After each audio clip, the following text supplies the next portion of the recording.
These 15 celebrities had million-dollar styling teams, custom designer gowns, and weeks to prepare, and still showed up to Cannes looking like this.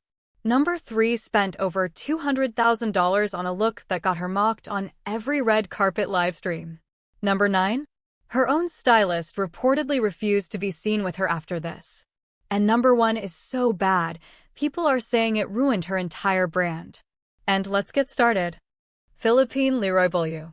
The star appeared in a purple taffeta gown by Saint Laurent, but the design was a massive letdown due to its overwhelming proportions that completely swallowed her silhouette. The excessive ruffling and the fabric, which looked heavily wrinkled, gave the impression of an unpressed garment resembling a fallen parachute, stripping away any hint of her signature French elegance. Rating: 3 out of 10. Ruth Negga green gown. She opted for a look by Daur featuring green satin and black lace, but the result leaned closer to lingerie than an evening gown. To make matters worse, the addition of long fringe felt haphazard and uncoordinated, making the star's movement on the red carpet appear heavy and far from fluid. Rating: 4 out of 10. Anaïs de Moustier. She chose a patterned white gown by Prada, but the choice of prints was entirely unsuitable for the red carpet. The distracting motifs had a simple, domestic feel that made the dress resemble a bedsheet rather than a custom couture piece for a global festival, causing it to lose all sense of luxury. Rating: 4 out of 10. Maika Monroe. She chose a shimmering silver gown by Ashley Studio, and despite the quality of the design, the specific metallic silver shade was disastrous for her skin tone. It made her appear very pale under the harsh lights, and her look lacked vitality due to the clash between the fabric color and her natural complexion. Rating: 5 out of 10. Frédérique Bel. She chose a geometric design by Pierre Cardin featuring circular rings. While it might be a piece of art, it was entirely impractical for the red carpet. The star appeared restricted in her movement and struggled to stand comfortably, making the overall appearance look stiff and unnatural in front of the cameras. Rating: 3 out of 10. Poppy Delevingne.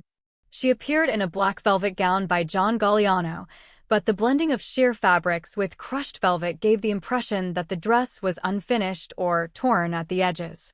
Instead of looking vintage and sophisticated, it came across as dated and disjointed, ruining the glamour of her presence.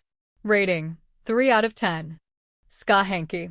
She wore a red embroidered gown by Dolce & Gabbana, but despite the brand's prestige, the massive illustrations at the bottom of the dress created an annoying visual clutter. The dress looked like a crowded billboard, overshadowing the star's presence and making the look distracting and uncomfortable to look at. Rating: 5 out of 10. Chloe Zhao. She stepped out in a sheer net gown by Gabriella Hearst, a look considered repetitive and boring. The mesh fabric that clearly revealed undergarments has become a tired trend. Furthermore, the texture and design of the dress reminded many of a tablecloth, making it feel far removed from true innovation. Rating: 2 out of 10. Jenny Gordienko. She arrived in a sheer embellished gown by Rami Salomon, defined by a level of boldness that felt out of place. The random side cutouts and asymmetrical lines suggested a lack of structure. The overall look lacked the classic sophistication synonymous with Cannes, resulting in a tacky appearance that didn't live. Elena Lenina. True to her controversial style, she chose an icy blue gown by Chiva, but it looked more like a costume from a fantasy world or Halloween. The pale color, combined with an extreme hairstyle and heavy makeup, turned her into a ghost on the red carpet, failing to strike the necessary balance between being unique and elegant. Rating: 1 out of 10. Joan Collins. She wore a white Stefan Roland gown inspired by an orchid, but the look was dramatic to an exaggerated degree. The upper portion was so massive that it obscured her features from certain angles, and the long black gloves added a harsh contrast that did not serve the softness of the white color. Rating: 6 out of 10. Caroline Daur. She chose a Roxanda gown featuring a massive feathered skirt in multicolors. However, the contrast between the simple black bodice and the dense feathers at the bottom was too sharp and disjointed.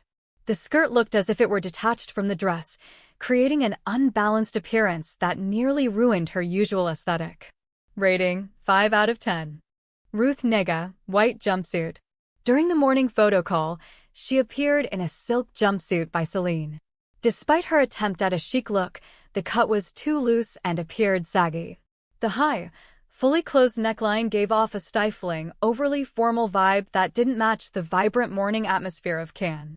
Rating: 6 out of 10. Zhao Lusi. The Chinese star opted for a simple black off-the-shoulder gown by Prada, but the issue was excessive simplicity that bordered on boring. For a global opening like Cannes, the look was considered dull and lacked any creative elements, making it an unmemorable appearance that left no lasting impression. Rating: 4 out of 10. Ikram Abdi Omar. She wore a white turtleneck gown by Stella McCartney. While it was a commendable attempt at modest fashion, the ruching details combined with the very high neckline created a stifling look. The design lacked breathing room and appeared cluttered around the neck and waist, making it visually uncomfortable. Rating: 5 out of 10. And that concludes our tour of the dark side of Cannes 2026 fashion. This list proves that big names and global fashion houses don't always guarantee success on the red carpet. And which look on this